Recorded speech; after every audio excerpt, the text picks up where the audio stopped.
Hello ਬੇਟਾ, I think ਤੁਹਾਨੂੰ ਬਾਕੀ ਲੈਕਚਰ ਸਮਝ ਆ ਗਿਆ ਹੋਊਗਾ। ਠੀਕ ਹੈ, ਜਿੰਨੇ ਵੀ ਮੈਂ ਕਰਵਾਏ ਨੇ। ਹੁਣ ਮੈਂ ਨੈਕਸਟ ਲੈਕਚਰ ਤੁਹਾਡਾ ਸ਼ੁਰੂ ਕਰਨ ਜਾ ਰਹੀ ਹਾਂ।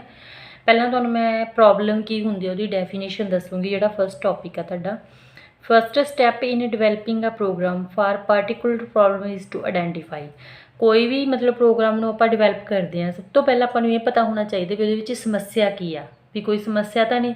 ਪਹਿਲਾਂ ਉਹਨੂੰ ਆਇਡੈਂਟੀਫਾਈ ਕੀਤਾ ਜਾਂਦਾ and define the problem by studying it. ਵੀ ਜੇ ਪ੍ਰੋਬਲਮ ਨੂੰ ਆਪਾਂ ਜਾਣਨਾ, ਉਹਦੇ ਉੱਪਰ ਕੀ ਕਰਨੀ ਪੈਂਦੀ ਹੈ, ਆਪਾਂ ਨੂੰ ਸਟੱਡੀ ਕਰਨੀ ਪੈਂਦੀ ਹੈ। ਜਦੋਂ ਆਪਾਂ ਇਹ ਕਰ ਲੈਂਦੇ ਹਾਂ ਤਾਂ then it by using the basic step analyse ਕਰਨ ਲਈ। ਇਹਦੇ ਲਈ 3 ਸਟੈਪ ਮਤਲਬ ਇਹਦੀ ਜਾਂਚ ਪੜਤਾਲ ਕਰਨ ਤੋਂ ਬਾਅਦ ਆਪਾਂ ਨੂੰ ਆਊਟਪੁੱਟ ਮਿਲਦੀ ਹੈ ਜਿਹੜੀ, ਉਹਦੇ ਲਈ 3 ਸਟੈਪ ਫੋਲੋ ਕਰਨੇ ਪੈਂਦੇ। ਇੱਕ ਇਨਪੁੱਟ, ਇੱਕ ਪ੍ਰੋਸੈਸ, ਇੱਕ ਆਊਟਪੁੱਟ। ਜਿਹੜੀ ਇਨਪੁੱਟ ਆ ਉਹ ਡਾਟਾ ਹੁੰਦੀ ਆ, ਡਾਟਾਬੇਸ ਹੁੰਦਾ ਗਾ। ਠੀਕ ਹੈ, ਡਾਟਾ ਦੇ ਆਧਾਰ 'ਤੇ ਹੁੰਦੀ ਹੈ ਜਿਹੜੀ ਪ੍ਰੋਬਲਮ ਨੂੰ ਸੋਲਵ ਕਰਨ ਲਈ ਯੂਜ਼ ਕਰਦੇ ਆਪਾਂ। ਇਨਪੁੱਟ ਦਿੰਦੇ ਹਾਂ ਕੋਈ ਵੀ ਪ੍ਰੋਬਲਮ ਨੂੰ ਸੋਲਵ ਕਰਨ ਦੇ ਲਈ। ਪ੍ਰੋਸੈਸਿੰਗ ਆ ਉਹ ਕੀ ਕਰਦਾ, ਜਿਹੜੀ ਇਨਪੁੱਟ ਦਿੱਤੀ ਗਈ ਉਹਨੂੰ ਆਊਟਪੁੱਟ ਵਿੱਚ ਕਨਵਰਟ ਕਰਦਾ। ਕੀ ਕਰਦਾ ਗਾ, ਕਨਵਰਟ ਮਤਲਬ ਚੇਂਜ ਕਰਦਾ। ਆਊਟਪੁੱਟ ਕੀ ਹੈ ਬੇਟਾ, ਉਹ ਰਿਜ਼ਲਟ ਆ ਓਬਟੇਨ ਕੀਤਾ ਆਫਟਰ ਸੋਲਵਿੰਗ ਦਾ ਪ੍ਰੋਬਲਮ। ਜਦੋਂ ਪ੍ਰੋਬਲਮ ਆਪਣੀ ਸੋਲਵ ਹੁੰਦੀ ਆ ਉਦੋਂ ਰਿਜ਼ਲਟ ਆ ਜਿਹੜਾ ਆਪਾਂ ਨੂੰ ਮਿਲਦਾ ਉਹਨੂੰ ਕੀ ਬੋਲ ਦਿੰਦੇ ਆਪਾਂ, ਆਊਟਪੁੱਟ ਬੋਲਦੇ ਆ। ਮਤਲਬ ਕੋਈ ਵੀ ਪ੍ਰੋਗਰਾਮ ਨੂੰ ਡਿਵੈਲਪ ਕਰਨਾ ਸਭ ਤੋਂ ਪਹਿਲਾਂ ਆਪਾਂ ਨੂੰ ਇਹ ਪਤਾ ਹੋਣਾ ਚਾਹੀਦਾ ਵਿੱਚ ਸਮੱਸਿਆ ਕੀ ਹੈ, ਕਿੱਥੇ ਪ੍ਰੋਬਲਮ ਆ, ਉਹਨੂੰ ਕਿਵੇਂ ਆਪਾਂ ਸੋਲਵ ਕਰ ਸਕਦੇ, ਕਿਹੜਾ ਮੈਥਡ ਲਾਣਾ। ਠੀਕ ਹੈ, ਤਾਂ ਇਸ ਤੋਂ ਬਾਅਦ ਕੀ ਹੈ ਤੁਹਾਡੇ ਕੋਲ ਐਲਗੋਰਿਥਮ ਦੀ ਡਿਵੈਲਪਮੈਂਟ ਹੈ ਬੇਟਾ, ਉਹ ਕਰੂੰਗੀ ਮੈਂ। ਐਲਗੋਰਿਥਮ ਕੀ ਹੁੰਦਾ, ਕੋਈ ਵੀ ਪ੍ਰੋਬਲਮ ਨੂੰ ਜਦੋਂ ਆਪਾਂ ਸੋਲਵ ਕਰਦੇ ਹਾਂ, solved step by using a special procedure. ਕੋਈ ਸਪੈਸ਼ਲ ਮੈਥਡ ਯੂਜ਼ ਕਰਕੇ ਕਿਸੇ ਵੀ ਪ੍ਰੋਬਲਮ ਨੂੰ ਆਪਾਂ ਜਦੋਂ ਸਟੈਪ ਬਾਏ ਸਟੈਪ ਸੋਲਵ ਕਰਦੇ ਸੀਕੁਐਂਸ ਵਾਈਜ਼, ਤਾਂ ਉਹਨੂੰ ਕੀ ਬੋਲ ਦਿੰਦੇ ਆਪਾਂ, ਐਲਗੋਰਿਥਮ ਬੋਲ ਦਿੰਦੇ ਹਾਂ।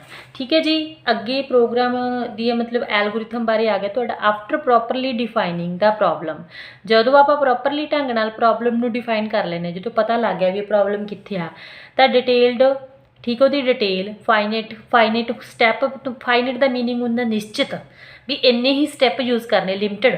Step by step procedure for solving it must be developed by program called an algorithm. ਮਤਲਬ ਕਿ ਸਟੈਪ ਬਾਏ ਸਟੈਪ ਕੋਈ ਵੀ ਮੈਥਡ ਯੂਜ਼ ਕਰਕੇ ਆਪਾਂ ਕਿਸੇ ਵੀ ਪ੍ਰੋਬਲਮ ਨੂੰ ਸੋਲਵ ਕਰਦੇ ਹਾਂ ਤਾਂ ਠੀਕ ਹੈ ਜੀ, ਕੋਈ ਵੀ ਪ੍ਰੋਗਰਾਮਰ ਇਹਨੂੰ ਡਿਵੈਲਪ ਕਰਦਾ ਤਾਂ ਉਹਨੂੰ ਕੀ ਬੋਲ ਦਿੰਦੇ ਆਪਾਂ, algorithm. Algorithm can be written in ordinary language. Ordinary ਮਤਲਬ ਕਿ ਸਧਾਰਨ ਲੈਂਗੁਏਜ 'ਚ ਲਿਖਿਆ ਜਾਂਦਾ ਗਾ, ਜਿਵੇਂ ਆਮ ਸਿੰਪਲ ABCD ਦੇ ਵਿੱਚ।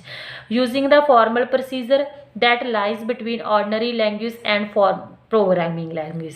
ਵੀ ਉਹਨਾਂ ਦੇ ਵਿੱਚ ਇੱਕ ਪ੍ਰੋਸੀਜਰ ਯੂਜ਼, ਇੱਕ ਮੈਥਡ ਯੂਜ਼ ਕੀਤਾ ਜਾਂਦਾ ਜਿਹੜਾ ਮਤਲਬ ਕਿ ਆਰਡੀਨਰੀ ਅਤੇ ਪ੍ਰੋਗਰਾਮਿੰਗ ਲੈਂਗੁਏਜ ਦੇ ਬਿਟਵੀਨ ਯੂਜ਼ ਕੀਤਾ ਜਾਂਦਾ।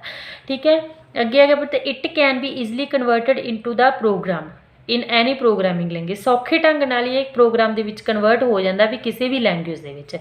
For writing N efficient algorithm ਤਾਂ ਫੋਲੋਇੰਗ ਪੁਆਇੰਟ ਮਸਟ ਵੀ ਰਿਮੈਂਬਰ। ਜੇ ਸਪੈਸ਼ਲ ਵਧੀਆ ਐਲਗੋਰਿਥਮ ਲਿਖਣਾ ਤਾਂ ਉਹਦੇ ਲਈ ਕੁਝ ਪੁਆਇੰਟਸ ਆ ਜਿਹੜੇ ਤੁਹਾਨੂੰ ਆਪਣੇ ਮਾਈਂਡ 'ਚ ਰੱਖਣੇ ਪੈਣਗੇ। ਪਹਿਲਾ ਆ ਗਿਆ, each procedure should specify the input and output available.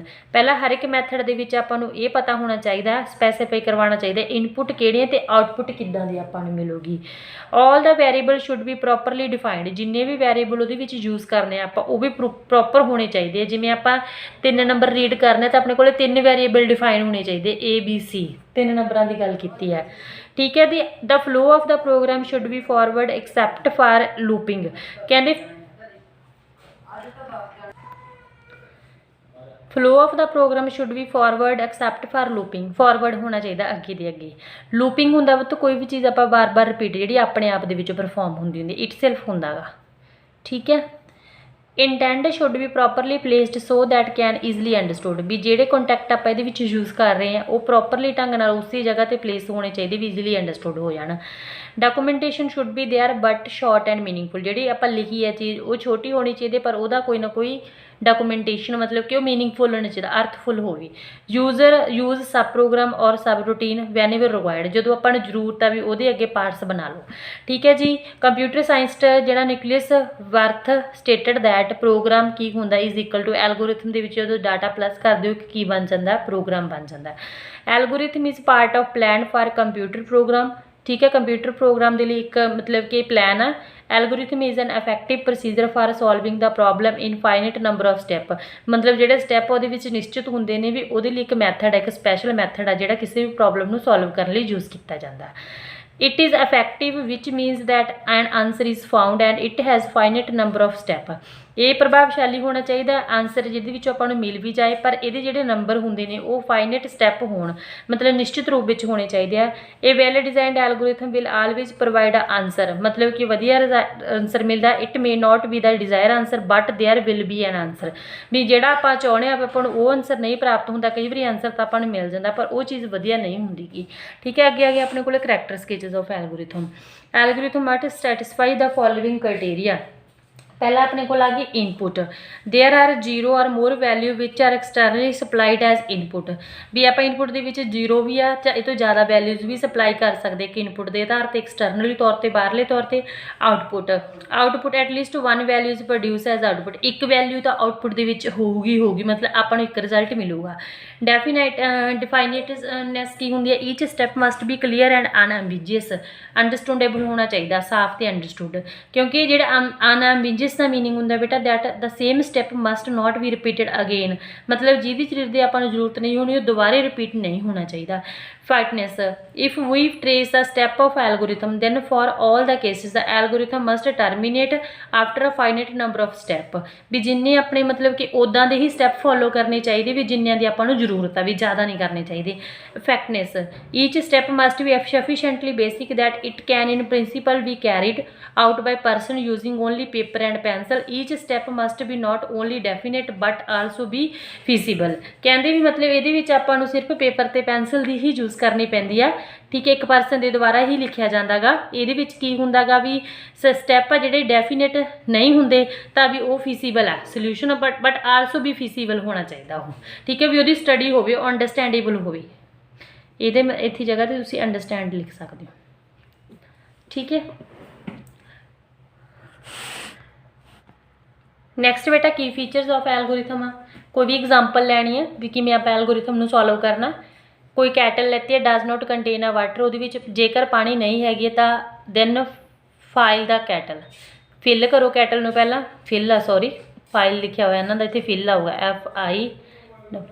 Plug the kettle into the power point and switch to on, plug कर दो कैटल नूं, भी कोई चाह वाली बॉटल लेती है बेटा वो पानी नहीं हैगा, ठीक है। If the kettle does not contain water then fill the kettle, जो पानी नहीं हैगा तो पानी भरो। Plug the kettle into the power point च लगा दो स्विच च एंड स्विच ऑन कर दो। If the tea pot is not empty, जेकर टी पॉट एम्पटी नहीं हैगा then empty the tea pot खाली कर लो, चाह बनाने वाला कोई, ठीक है। Place tea leaves in the tea pot दे विच मतलब की है टी लीव्स पाओ, पत्ते चाह के पत्ते की गल की है। If the water is not boiling, जे पानी नहीं बॉयल कर रहा then go to step number 5 ते चले जाओ, ठीक है। स्विच ऑफ द कैटल बंद कर दो। Pour water from the kettle into the tea pot, जेड़ा वाटर मतलब कि कैटल दे विच पाया वा वो टी पॉट दे विच पा लो। It can be seen that algorithm has a number of step and the some step involve decision making, कुछ दे विच डिसीजन लैने जिवें इफ लगी हुई है। One step involve the repetition in this case the process of watering for the kettle to boil, उहदे विच गल कीती है। From the above example it is clear algorithm so 3 feature, 3 features आ सीक्वेंस जिन्हों आप प्रोसैस बोलांगे, डिसीजन जिन्हों आप सिलैक्शन बोलांगे, रिपीटेशन जिन्हों इटरेशन या लूपिंग बोलांगे। Therefore algorithm can be stated using the sequence, decision and repetition. Sequence means that each step or process in algorithm is executed in the specified order. In the above example, each process must be in the proper place, otherwise the algorithm will fail. मतलब कि ये ये चीज़ कही गई है बेटा भी step follow करांगे, पहले सीक्वेंस वाइज एल्गोरिथम नूं एग्जीक्यूट करवाना, सीक्वेंस वाइज चलूगा स्टैप बाय स्टैप एक तो बाद एक, ठीक है जी। फिर उस तो बाद की करांगे proper place, otherwise algorithm fail हो जाएगा। Decision in algorithm the result of decision is either true or false, आप देखना भी सही है या गलत है। There is no state in between, the output of the decision is based on some condition ते डिपेंड करूगी जी आउटपुट है। The can result in the true or false value, for example if today is Sunday then it is holiday, इन्होंने कहा भी जे अज Sunday है तो holiday आ, तो is a decision and a decision take the general form, ठीक है। तो एक जर्नल फॉर्म ले ली, ये ट्रू दसना भी स्टेटमेंट हैगी है कि नहीं। If the proposition the process then process, जेकर प्रोपोजिशन लगी फिर ही आप उहदे उपर प्रोसैस करते हैं। ये proposition in this sense statement which can only be true or false, ये आप स्टेटमेंट दसनी है भी जी ट्रू है या फॉल्स आ। If it is either true तो टूडे इज़ संडे, और it is false today is not Sunday, true ਤਾਂ ਹੋਊਗੀ ਬੇਟਾ ਜੇਕਰ ਅੱਜ ਸੰਡੇ ਸੀਗਾ, ਜੇਕਰ ਮਤਲਬ ਸੰਡੇ ਨਹੀਂ ਸੀਗਾ ਤਾਂ ਫਾਲਸ ਹੋਊਗੀ। It can not be both true ਔਰ ਫਾਲਸ, ਪਰ ਇਹ ਨਹੀਂ ਕਹਿ ਸਕਦੇ ਵੀ ਦੋਨੇ ਚੀਜ਼ਾਂ ਵੀ ਟਰੂ ਵੀ ਹੋ ਸਕਦੀ ਹੈ ਤੇ ਫਾਲਸ ਵੀ ਹੋ ਸਕਦੀ ਹੈ, ਠੀਕ ਹੈ। ਦੋਨੇ ਇੱਕ ਵਾਰ ਨਹੀਂ ਹੋ ਸਕਦੀਆਂ। If the proposition is true then process or procedure that follow then it is executed. ਜੇ ਤਾਂ ਟਰੂ ਹੋ ਗਈ ਤਾਂ ਪ੍ਰੋਸੈਸ ਅੱਗੇ ਚੱਲੂਗੀ, ਐਗਜੀਕਿਊਟ ਹੋਊਗੀ। The decision can also be stated as if proposition then process 1 else process ਕੀ ਹੋ ਜੂਗੀ 2। ਇਫ ਦੀ ਲੱਗੀ ਪ੍ਰੋਪੋਜੀਸ਼ਨ, ਇਫ ਪ੍ਰੋਪੋਜੀਸ਼ਨ ਦੈਨ ਪਹਿਲਾਂ ਤਾਂ ਪ੍ਰੋਸੈਸ 1 ਵੀ ਜੇ ਤਾਂ ਟਰੂ ਆ ਤਾਂ 1 ਹੋਗੀ, ਐਲਜ ਕੀ ਹੋ ਜੂਗੀ ਸੈਕਿੰਡ ਚਲੀ ਜਾਊਗੀ। This is the if then, if ਤੇ ਦੈਨ ਦੀ ਲੱਗੀ else form of the decision, else form of decision ਹੈ। This means that if proposition is true then execute process 1 else otherwise execute 2, मतलब फिर 2 हो चुकी जे true होगी। the first form of decision of the proposition then process has null else that is there is no else। ਤਾਂ ਜੇ ਉਹ ਖਾਲੀ ਹੋਈ ਦਿੱਤੀ ਵੀ ਹੈ ਤਾਂ ਉਹਦੇ ਵਿੱਚ ਕੋਈ ਵੀ else ਆ ਜਿਹੜੀ ਯੂਜ਼ ਨਹੀਂ ਹੋਊਗੀ, ਠੀਕ ਹੈ ਜੀ। ਜਿਹੜਾ ਨੈਕਸਟ ਪਾਰਟ ਹੈ ਬੇਟਾ ਉਹ ਮੈਂ ਕੱਲ ਕਰਵਾਉਂਗੀ ਤੁਹਾਨੂੰ। ਇੰਨਾ ਲੈਕਚਰ ਬਹੁਤ ਅੱਜ ਲਈ।